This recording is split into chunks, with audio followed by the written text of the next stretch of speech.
ঠিক এই মুহূর্তে বাচ্চার বাবার ব্যাপারটা কীরকম বলো তো? বেশ করেছি, বউ বেচেছি, বেচবই তো এরকম একটা ব্যাপার আর কি। বেচু নাম নিয়ে বাঁচতে হলে বাঁচবই তো, মানে এরকম একটা ব্যাপার। তো তাকে নতুন করে কিছু বলার আছে কি? কিছু বলা যেতে পারে যে নিজে কনফেস করছে যে এক্স্যাক্টলি সবাই বেচে, আমিও বেচবো। এখানে ইউটিউবে সবাই বেচতেই তো আসে। আসলে কি বলো তো, এই জন্যে বলে মানুষের পড়াশোনাটার একটু দরকার। পড়াশোনার ক্ষেত্রে বাচ্চার বাবা একটুখানি কাঁচা আছে, হোয়াট এভার, বাচ্চার বাবাকে একটুখানি বলি। আর হ্যাঁ, বাচ্চার বাবা এটাও বলল যে যত দিন পর্যন্ত না ডিভোর্স হচ্ছে আমি ওকে বিক্রি করেই যাব। আসলে কি জানো তো, প্রেম বড় মধুর মানে ব্যাপারটা হচ্ছে, যত দূরেই যাও না কেন, যত সুদূরেই যাও না কেন, মনে তো পড়ে না। বাচ্চার বাবা আজও ভুলতে পারেনি বাচ্চার মাকে, যতই বলুক যাই করুক। দেখো, এটা আমরা হাসাহাসি করছি, কিন্তু যদিও এটা হাসাহাসির ব্যাপার নয়, কিন্তু হাসাহাসি করছি একটা কারণে, সেটা বাচ্চার বাবার নিজের কারণেই হাসাহাসি করছি। বউ এমনই একটা জিনিস, 5টা বছর সংসার করেছে সে, তার সন্তানের মা। সন্তান যদি না হতো তখন একটা আলাদা ব্যাপার, সন্তানের মা। একটা বাবা মার মধ্যে অশান্তি হলে স্বামী স্ত্রী দুজনে চেপে যায় কিসের জন্য বলো তো? অনেক সময় মানে ওই কম্প্রোমাইজ যেটাকে বলে, কখন আসে কম্প্রোমাইজটা? কখন আসে সম্পর্কের মধ্যে? যখন ওই সন্তান চলে আসে, তখন না ওই ওর মুখের দিকে তাকিয়ে মানে চেপে যা, মানে থেমে যা, এরকম একটা ব্যাপার থাকে। তো এটাও কিন্তু করে নেবার মতো জায়গাতে কিন্তু বেচু সরি, অভ্যাস কোথায় যাবে। তো যাই হোক, আর ও তো নিজেই বললো যে আমাকে বেচু বলতেই পারো, কোনো অসুবিধে নেই। তার কারণ কেন বলছি, হ্যাঁ এটা বললো যে রুখে দাঁড়ালো যে কেন আমাকে তোমরা বেচু বলো, তাতে যারা বেচু বললো আমার কিচ্ছু যায় আসে না। স্বাভাবিক, মায়েরই বলছি, যত দিন পর্যন্ত তোর ডিভোর্সের ব্যাপারটা চলবে, ডিভোর্সের ব্যাপারটা কেটে গেলেই আমরাও তোমাকে বেচু বলা বন্ধ করে দেবো। তুমি যখন বউ বেচা বন্ধ করে দেবে, আমরাও তোমাকে বেচু বলা বন্ধ করে দেবো। কিন্তু মাঝে মাঝে বাচ্চার বাবা বলবো, আবার মানে বাচ্চার খাতিরে বলবো, বাচ্চাটার মুখের দিকে তাকিয়ে বলবো। আর মাঝে মাঝে যদি স্লিপ অফ টাং বেরিয়ে যায় বেচু, প্লিজ ডোন্ট মাইন্ড। কারণ ওই যে মাইরি বলছি, যখন ডিভোর্সটা হয়ে যাবে তখন না আমরাও বন্ধ করে দেবো, মানে আমি অন্তত বন্ধ করে দেবো বেচু বলা। তো যাই হোক, ঘটনা হচ্ছে এটাই যে ও ভুলতে পারছে না বউকে, ভুলতে পারছে না। কিন্তু একটা জিনিস লক্ষ্য করে দেখবে, বউ কিন্তু বরকে পাত্তাও দেয় না। এ সারাক্ষণ সেই প্রমাণ প্রমাণ প্রমাণ প্রমাণ হেনা তেনা নিয়ে পড়ে থাকে। বউ এই করেছে, বউ ওই করেছে, বউ এই করেছে, বউয়ের মা এই বলেছে, বউ এত কিলো গয়না নিয়ে গেছে, বউ এত কিলো রূপো নিয়ে গেছে, বউ এত কিছু নিয়ে গেছে, অনেক কিছু বলছে, অনেক কিছু বলছে। ভাই আমার কাছে কথা হচ্ছে, ওয়াইটিতে ঠিক আছে, ওয়াইটিতে তুমি বউকে বেচো, তোমার রুচি, তোমার কথা, তুমি বেচবে। কিন্তু এই যে আজকে তুমি হাহুতাশ করতে আসছো যে তোমাকে লোকে বিক্রি করছে, আরে ভাই আমরা তো কন্ট্রোভার্সি ক্রিয়েটার, ইউটিউব আমাদেরকে বলেছে যে তুমি বিক্রি করো, কিন্তু তোমাকে বলেনি এই যে বাচ্চার বাবা তোমাকে বলেনি বিক্রি করতে। কারণ তা যদি বলতো, তাহলে আজকে অন্যান্য ব্লগারদের মতো তোমার চ্যানেলেও কি বলে প্রমোশনাল অ্যাডগুলো আসতো, প্রমোশনাল ভিডিওর অফারগুলো পেতে। বাট আনফর্চুনেটলি তুমি সেটুকুরও যোগ্য হলে না, কারণ তোমার চ্যানেলকে সেটার জন্য গণ্য করা হলো না। এক্স্যাক্টলি এটা। তো সেই ক্ষেত্রে তুমি নিজেও একজন পাতি কন্ট্রোভার্সি ক্রিয়েটার, কারণ ইউটিউবও বুঝে গেছে তুমি এত পরিমাণ বউ বিক্রি করেছো, এত কন্ট্রোভার্সি করেছো যে তোমাকেও কন্ট্রোভার্সি ক্রিয়েটারের দলই ফেলে দিয়েছে। ঠিক আছে, দেখো কত বছর নিট অ্যান্ড ক্লিন পারিবারিক ব্লগ দিতে পারো। উনুন তো দেখলাম নিচে তলা থেকে প্রথমে উনুন হলো, ওই গ্যাসে রান্না হলো, মাঝের ইয়েতে উঠলো, সিঁড়িতে বসলো, এখন দেখেছি ছাদে শেডের নিচে মানে রান্নাঘর চলে গেছে। এবার হয়তো দেখবো ওই যেটা ছাউনি হয়েছে ছাউনির ওপরে উঠে গেছে। মানে ব্লগাররা কন্টেন্টের জন্য কত কী করতে পারে। যাক ভালো, এটা ওয়ান টাইপ অফ খাটুনির ব্যাপার আছে, সেটা না, এটাও একটা শিল্প, এটারও একটা যোগ্যতা লাগে। যাই হোক, কারণ ব্লগিংয়ের মধ্যেও তো দেখাতে হবে।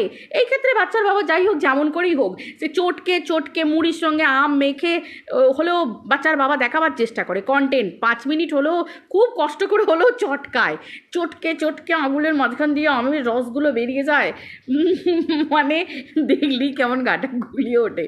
অনেকে ভালোবাসো খেতে, সেটার জন্য না, খাবারের জিনিস বলতে নেই মা লক্ষ্মী, কিন্তু অ্যাকচুয়ালি যারা আমি একদম পছন্দ করি না ওই চটকে চটকে ওই আমকে মেখে, বাবা আম এমনি খাবো ঠিক আছে, স্লাইস করে ঠিক আছে, বা গোটা আম খেলাম, এটা একটা ব্যাপার। যাক, যে যার রুচি, রুচি খানা পর রুচি পর না, এরকম একটা ব্যাপার আছে। তো এরকম একটা ঘটনা হলো, কিন্তু এখন বলছে, আচ্ছা এই যে চরিত্র নিয়ে যে বাচ্চার বাবা কন্ট্রোভার্সি ক্রিয়েটারদের বলছে, আচ্ছা যে কন্ট্রোভার্সি ক্রিয়েটারকে খাল কেটে কুমির এনেছিল, আজকে যাকে বলছে আর কি, যে যার জন্য যাকে ইঙ্গিত করে করে বলছে যে নাচাবার চেষ্টা করেছিল, নিজেদের হাতের তালুতে রাখার চেষ্টা করেছিল, সে কে রেখেছিল, কে করার চেষ্টা করেছিল সে তো আমরা বুঝতে পারছি। তা পরিষ্কার কথা, যখন নিজের দিদিকে পায়ের তলায় দোলে দিয়ে নিজের দিদিকে অন্য পুরুষের সাথে বাইরের লোকেরা শুইয়ে দিচ্ছিল, তখন হাততালি মেরে বাংলাদেশি ছেলেটা যখন নিজের দিদিকে এবং নিজের বিয়ে করা বউকে, 5 বছর সংসার করা বউকে, বাচ্চার মাকে, নিজের বাচ্চার মাকে যখন ভারভ্যালি রেপ করে দিচ্ছিল, যখন ভারভ্যালি ওই লালবাতি চলা এরিয়ায় বসিয়ে দিয়ে গাজরা পরিয়ে মালা মোড়ায় বসিয়ে দিয়েছিল, তখন মনে ছিল না, তখন মনে ছিল না যে কাকে খাল কেটে কুমিরটাকে আমি ঢুকিয়েছি? মনে ছিল না? ও প্রথম প্রথম তো তখন ভিউজের আরও নেশা ছিল, কন্ট্রোভার্সি ছুটতে হবে, ও উপস সরি, তখন তো বাচ্চার বাবা স্বপ্ন পূরণগুলো হয়নি, তাই না? স্বপ্নগুলো তো পরে পরে পূরণ হয়েছে, তাই না? তারপর ওই বিভিন্ন জায়গা থেকে জিনিসপত্র হেনা তানা তখনও তো আসেনি, তারপর তো এসেছে, আয় ভগবান। আসলে কি জানো তো, কথায় বলে শেয়ানে শেয়ান চেনে, আর একটা হচ্ছে রতনে রতন চেনে, বাকি ড্যাশ ড্যাশ ড্যাশ, বাকিটা তো ইতিহাস। বুঝতে পেরেছো? ঘটনা হচ্ছে এই জিনিসটা। তো একটা কথা সবসময় জানবে তোমরা, যে এই যে আজকে কিমা দিদির কথা বলা হচ্ছে, মানে পাতানো দিদির কথা, নিজের দিদি মায়ের পেটের রক্ত সাবধান করেছিল, সময় মতো সাবধান করেছিল, দেখো সে কিন্তু তার দায়িত্ব পালন করেছিল। তখন খুব খারাপ লেগেছিল না? খুব খারাপ লেগেছিল, তখন মনে হচ্ছিল সৌমালি হচ্ছে চরম শত্রু, বাবা ও এসেছে এই কথা বলতে, যে ভাই যাই হোক ও তো আমাদের বাড়ির বউ থেকেছে, তোর বাচ্চার মা, 5 বছর তো সংসারও করেছে, ছেড়ে দে, ওকে নিয়ে কিছু বলিস না, ছেড়ে দে। সৌমালি বোঝাতে চেয়েছিল যে তোর যদি ডিভোর্স দেবার ইচ্ছা হয় ডিভোর্স দিয়ে দে, দরকার নেই, ঘর করার দরকার নেই মেয়েটার সাথে, ছেড়ে দে, তুই নতুন করে বিয়ে কর, নতুন করে বাঁচ, সংসার কর, কিন্তু বিক্রি করিস না। উফ, খারাপ লেগেছিল না? আসলে চ্যানেলটা তো গ্রো করতে হবে, তখন একটা নেশা ছিল, চ্যানেল গ্রো করতে হবে প্রচুর, আর আজকে অবস্থা দেখো। আসলে ব্যাপার হচ্ছে এই ধরনের মানুষগুলোর এরকম দিন আসে, হ্যাঁ এরকম হয়, কিন্তু তারপর ফুস হয়ে যায়, ঠিক আছে? বউ চরিত্রহীন কি বউ নষ্টা কি বউ খারাপ, সেগুলো আলাদা ব্যাপার, সেগুলো আলাদা ব্যাপার, সব কিছু আলাদা ব্যাপার। খাঁচায় পাখি যদি থাকতে চায় সে পাখি নিজেই থাকবে, খাঁচায় সে পাখি যদি থাকতে না চায়, কারণ পাখির স্বভাব তো খাঁচায় বন্দি করে রাখা নয়। এবার তুমি যদি তাকে খাঁচার মধ্যে বন্দি করে রেখে দাও, সে তো চাইবে বাইরের মুক্ত আকাশে উড়ে যেতে, তাই তো? মুক্ত হয়ে আকাশে উড়ে যেতে চাইবে, তো সেই পাখি উড়ে গেলে তাকে তো ধরে রাখা যায় না, তো সেই ব্যাপারটা তো আলাদা ব্যাপার, সেই ব্যাপার আলাদা ব্যাপার। পাখিকে ধরে রেখে যত্ন করে ভালোবাসা দেওয়ারও ক্ষমতা থাকতে হয়, পাখিকে পোষ মানানোরও ক্ষমতা থাকতে হয়। সব সময় পাখির ওপর দোষ দিলে হয় না যে বনের পাখি বনে উড়ে চলে গেল, হয় না, এটা হয় না। পাখিকে যদি ভালোবেসে যদি তাকে এমন মায়া ফেলে দেওয়া যায় না, এবং পাখির সঙ্গে যদি একটা মায়ার টান এসে যায়, সে পাখিকে ছেড়ে দিলেও সে ঘরে টিনের চালের উপর বসে থাকবে, ছাদে বসে থাকবে, কলের ওপর বসে থাকবে, বাঁশের ওপর বসে থাকবে, কিন্তু সে পাখি ঘর ছেড়ে কিছুতে যাবে না, এরকম ব্যাপার আছে। তো এখানে তো বাড়ির বউ, তাই না? তো এককালে ভালো বিক্রিই তো করেছো, এখনও পর্যন্ত বাবা আবার জোর গলায় বলছে যে হ্যাঁ আমি বিক্রি করবো, 100 বার করবো। অবভিয়াসলি ভাই, তোমার লিগ্যাল ওয়াইফ, তুমি এখনও ডিভোর্স দাওনি, তুমি বিক্রি করতেই পারো, আলবাত পারো বাবা। এই তো আমাদের পশ্চিমবঙ্গ সরকারের চাকরি বাকরির এই অবস্থা, বউ বিক্রি করবে না তো কী করবে? এটা তো শর্টকাট। কেউ বর বিক্রি করছে কোনো ব্লগিং চ্যানেল খুলে, কেউ শ্বশুর শাশুড়ি বিক্রি করছে, ভাই হাস্যকর ব্যাপার, কেউ মাতৃত্ব বিক্রি করছে, কেউ সন্তান বিক্রি করছে, মানে বাই কুচবি লে হালুয়া, ঘরের সব একটা একটা করে টান, ঘটি বাটি কৌটো সব বিক্রি করে দেয়। আগে শুনতাম যে ঘরের ঘটি বাটি কৌটো বাউটা সোনার গয়না জিনিসপত্র বিক্রি হতো, এখন ইউটিউবের দৌলতে জ্যান্ত মানুষ বিক্রি হচ্ছে। ও কত কি দেখতে হবে আমাদের এই ইন্টারনেটের দুনিয়ায়, তাই না? তো চলো, ভালো লাগে মানুষগুলোকে আইডেন্টিফাই করতে, ভালো লাগে। এবং শিক্ষিত অশিক্ষিতর ফারাক তো এখানেই বুঝতে পারা যায়, যে গায়ের চামড়া কতটা পাতলা, কি পুরু, কীরকম ধরনের পারিবারিক শিক্ষা কীরকম, রুচিবোধ কীরকম, এখানেই বুঝতে পারা যায়। তো যাই হোক, এবার একটা কথায় আসি, সেটা হচ্ছে পাতানো দিদির যে একটা আছে, পাতানো দিদিরও যে একটু গোড়ায় গণ্ডগোল, সেই জিনিসটা কি আমাদের বাচ্চার বাবা জানতো না? প্রশ্ন তো এখানেই, যে বাচ্চার বাবা পাতানো দিদিকে অত কিছুর পরেও নিজের দিদিকে লাত মেরে, নিজের দিদি যায় ভাঁড় মে যায়, আমার পাতানো দিদি নিয়ে আমার জীবন চলে যাবে, আহা কি ভালোবাসা, মাগো মা। ভাইফোঁটার পর এইরকম লাত ভাবা যায়? ভাইফোঁটা দেওয়ার পর এমন লাত সত্যি মাইরি ভাবা যায় না। কিল্যাং কিল্যাং কিলাত কিলাত, হ্যাঁ, এ ওর মুখোশ খুলছে, ওর মুখোশ খুলছে, তাই না? তো ঘটনা হচ্ছে কি বলো তো, জোরে বলতে পারে না কেন বলো তো? কারণ হচ্ছে এর বোতলে চিপি এর হাতে, এর বোতলে চিপি এর হাতে, খাপ খোলা চিপি খোলার একটা ব্যাপার আছে, যেটা আমাদের পাতানো দিদি ভালো করে জানে। আর বাচ্চার বাবা খুব ভালো করে জানে পাতানো দিদি কি চিজ, সেই জন্য দাঁত চিপে চিপে বলে, চিপে চিপে বলে, হাতে রেখে রেখে বলে, বেশি ইয়ে হয় না। তো যাক, ঘটনা হচ্ছে এই জায়গায়, যে আজকে বউ যদি নষ্টা চরিত্রের হয়, বউ যদি খারাপ হয়, ভাই তুমি যে পাতানো দিদি সম্পর্ক, ভাই দিদি মানে বুঝতে পারছো, মায়ের সমান, তো তার চরিত্র নিয়েও তো তুমি শুনেছো, এবং সে তো অকপটে স্বীকার করে যে আই বালুবাসি, আই বালুবাসি, আই বালুবাসি, আই বালুবাসি, ওটা মনের এক কোণে বালুবাসি বালুবাসি। ভাই তাহলে বউকে মেনে নিতে প্রবলেম কোথায়? এখানেই তো পাবলিক বলবে। As a friend, philosopher, guide হিসেবে তুমি এমন কাউকে গণ্য করছো, মেনে নিচ্ছ, যার আই বালুবাসি আছে, তাহলে বইয়ের আই ভালোবাসি ভালোবাসি মেনে নিতে প্রবলেম কোথায়? তাই না? পরিষ্কার কথা, যাদের চরিত্র সাপ থাকবে, যারা নিজেরা পরিষ্কার হবে, তারা এই ধরনের কোনো পাবলিককেই পছন্দ করবে না। বউ যদি অন্য কোথাও অন্য কিছু করে বেড়ায়, যেমন বউকে পছন্দ করবে না, তেমনি বাড়িতে সেরকম পাবলিককে ঢুকতেই দেবে না, এবং তার নাম নিশানের সাথে নিজের নাম নিশান জুড়তে দেবে না দূর দূর পর্যন্ত। সম্মানের ব্যাপার থাকে ভাই, একটা সেলফ রেসপেক্টের একটা ব্যাপার আছে। পাবলিক কি বলবে? ওর সাথে মিশছো, ওর কথা বলছো, ইস তার মানে তুমিও খারাপ, এই ব্যাপারটা একটা থাকে। এটা আমাদের একটা স্ট্যান্ডার্ড মেনটেন করে চলতে হয়, বা একটা সোসাইটিতে থাকতে গেলে, একটা পাড়াগ্রামে থাকতে গেলে, একটা ইয়েতে থাকতে গেলে, ওই জন্যে বলে পারিবারিক মান সম্মান বজায় রেখে চলতে হয়। সবাইকে বন্ধু বানানো যায় না, সবাইকে বন্ধু বানানো যায় না, এমনকি যাদের পারিবারিক নাম থাকে না, শত্রুও সেরকম রাখা যায় না। শত্রুও তাদের স্ট্যান্ডার্ড মেনটেন করে শত্রুতা বজায় থাকে। খুব ধ্রুব সত্যি কথা বললাম, এটা হাস্যকর না? পুরনো মুভিগুলো দেখবে, একটু দেখবে, ঠিক এই ডায়লগগুলোই থাকে, এই ধরনের কথাই থাকে, এবং ঘটনাও সেটা। শত্রুরাও দেখবে সেরকম ঠিক স্ট্যান্ডার্ডের শত্রু হয়, আতিপাতি শত্রু কিন্তু হয় না।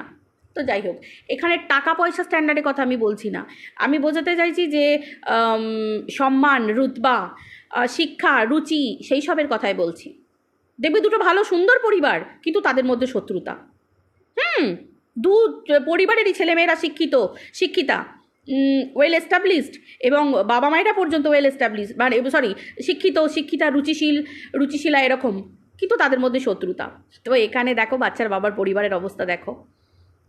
তো ঘটনা হচ্ছে এটাই, যে আগে ওই সময়টায়, পুরনো সময়টার কথা বাচ্চার বাবা ভুলে গেছে। বাচ্চার বাবা আজকে অনেক বড় বড় ডায়লগ দিচ্ছে, এই যে বাংলাদেশি ছেলেটি, একে বারবারন্তটা করেছে কে? কোথা থেকে কি যেত? প্রমাণ কোথা থেকে যেত? কোথাও না কোথাও থেকে প্রমাণ যেত। আজকে আমার বউকে যদি বাইরের একটা লোক নোংরা কথা বলে, মানে আমার বরকে যদি একটা বাইরের লোক নোংরা কথা বলে, আমি তাকে ছেড়ে কথা বলবো? আমি নিশ্চয়ই বলবো না যে তুমি তোমার চ্যানেল থেকে খুব সুন্দর ভিডিও করছো, আমার বরকে গাল দিয়ে, নোংরা কথা বলে, আমার বরের চরিত্র হনন করে দারুণ করছো, তোমার চ্যানেল বিরাট গ্রো হবে। কখন একটা পুরুষ মানুষ বলে, কখন একটা স্বামী বলে? যতই তার স্ত্রী কোনো ভুল কাজ করে থাকুক, খারাপ কাজ করে থাকুক, অ্যাটলিস্ট তার নিজের পরিবারের সম্মানের কথা ভেবে, যে তার নামের সঙ্গে তার নাম জুড়ে আছে এখনও, তার নামের সাথে তার নাম জুড়ে আছে এখনও, তার সারনেমটা জুড়ে আছে, তার বংশমর্যাদা জুড়ে আছে, সব কিছু জুড়ে আছে। আমার না সই, আমার মানে পূর্বপুরুষের নাম সব কিছু জুড়ে আছে। এগুলো বাচ্চার বাবার ভাবা উচিত ছিল, তাই না? আসলে পয়সা বলতা হ্যাঁ, এই ব্যাপারটা, মানে পাতানো দিদি এই ব্যাপারটা ভালো করে মাথাটা মুড়িয়ে দিয়েছে, যে পয়সা বলতা হ্যাঁ ভাই, ভাই পয়সা বলতা হ্যাঁ। পাতানো দিদিও যেমন পয়সা বলতা হ্যাঁ বলেই তো পরের ঘরে গেছে আগুন লাগাতে, না হলে আজকে খেয়ে দে কাজ নেই। হ্যাঁ ভাই, আমার মনে হয় ভিডিও করি, ছেলেপুলে দেখি, সংসারের কাজ করি, কাছের মানুষগুলোর সঙ্গে সময় কাটাই, প্লাস একটুখানি বাকি সময় থাকবো ঘুমিয়ে পড়বো। পরিষ্কার কথা। নাহলে একটা ভালো মুভি দেখবো, একটা সিরিয়াল দেখবো, পরিষ্কার কথা। এটা মনে হবে। তো বাকি সময় কে ভাই কার বাড়িতে ওরকম ব্যাগ নিয়ে কার বাড়িতে আগুন লাগলো কিছু জানতে পারে? আমার যদি বলার হয় ভাই, কীর্তি দেখবো হাটে বম ফুড়বে সে নিজে, সেই বোমটা কতটা কীভাবে নিষ্ক্রিয় করা যায়, কী করা যায়, কতটা তেজ, কতটা কী, সেটা তখন না হয় আলোচনা করবো। ভাই পারেও লোকজন এর বাড়ি ওর বাড়ি করে যেতে, আর ওই যে এতটা কবজি ডুবিয়ে ব্ল্যাক করে খাবার জন্য, ভাই ঘরে কি খেতে পায় না গো এরা? যে এই বেশিরভাগ ব্লগারদেরই দেখি ব্যাগ কাঁধে নিয়ে ওর বাড়ি ছুটছে, ক্যামেরা খুলে এর বাড়ি ছুটছে। ভাই নিজেদের যোগ্যতা প্রমাণ করো না, কেন ভাই এর বাড়ি ওর বাড়ি? সিরিয়াসলি সত্যি কথা বলছি। আবার দেখা যাক বাচ্চার বাবা নতুন আবার কি বম ফোড়ে, সুখবর কি সুখবর হবে ভাই? ডিভোর্স হবে। সে ডিভোর্স তো আজ শুনে আসছি যে ডিভোর্স তো হবেই, তো ভাই ডিভোর্সের অ্যাপ্লাই করেছো, ডিভোর্স তো হওয়ারই কথা, পরিষ্কার কথা। আর কি সুখবর হতে পারে?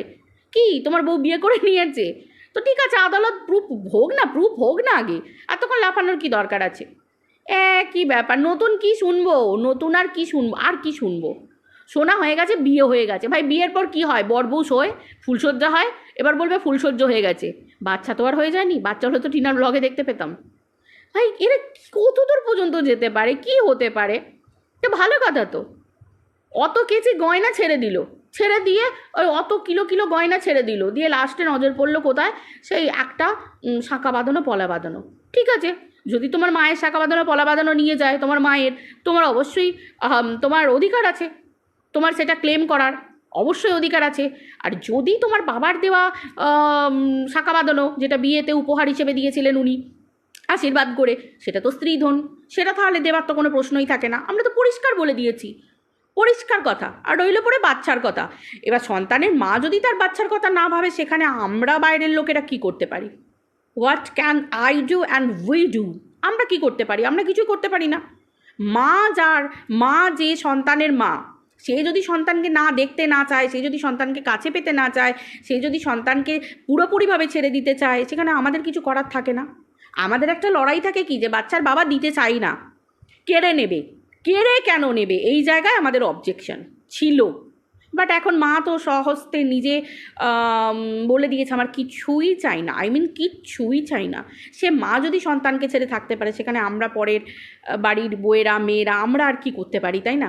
আমরা কন্ট্রোভার্সির খাতিরে এইটুকুই বলতে পারি, সঙ্গ দেওয়া যায় কোনো একটা ভালো কাজে, সৎ কর্মে, সৎ উদ্দেশ্য থাকলে সেখানে সঙ্গ দেওয়া যায়।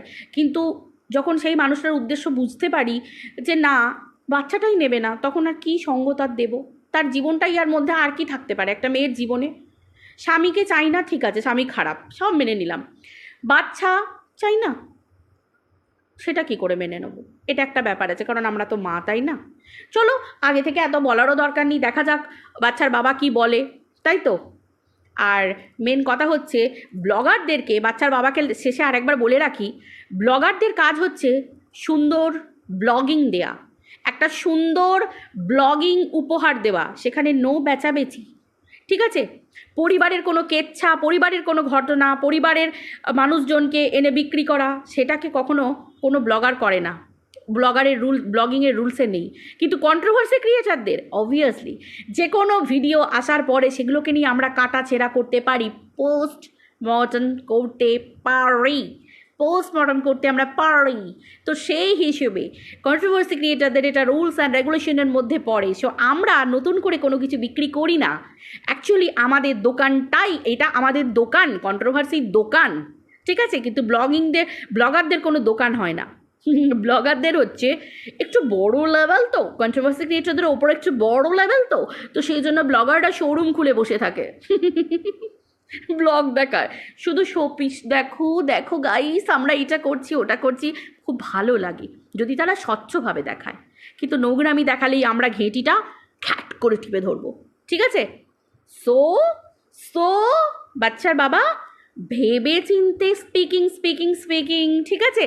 ভেবে চিনতে কথা বলো, ঠিক আছে? তো ব্যাচো শুভকামনা রইল তোমার জন্য, ব্যাচার জন্য। আর যদি কোনো স্বপ্ন থাকে খুব তাড়াতাড়ি ডিভোর্স হতে চলেছে, তার আগে পূরণ করে নাও। সময় ভীষণ কম, ভিউজ কিন্তু কম, আরও কমতে থাকবে তখন। চলো ভিডিওটা এই পর্যন্ত রাখছি, টাটা।